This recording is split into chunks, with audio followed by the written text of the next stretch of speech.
జీవితమొక పయనమని గమ్యము తెలియదని తెలిసిన ఈ మనిషి పయనమాగదు.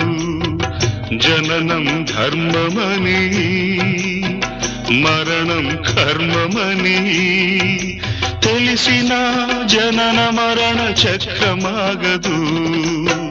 మరణం తథ్యమని ఏ జీవికి తప్పదని తెలిసినా ఈ మనిషి తపనాగదు.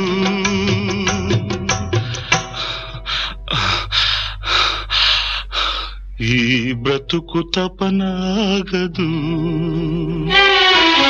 ఆగదు ఏ నిమిషము నీ కోసము.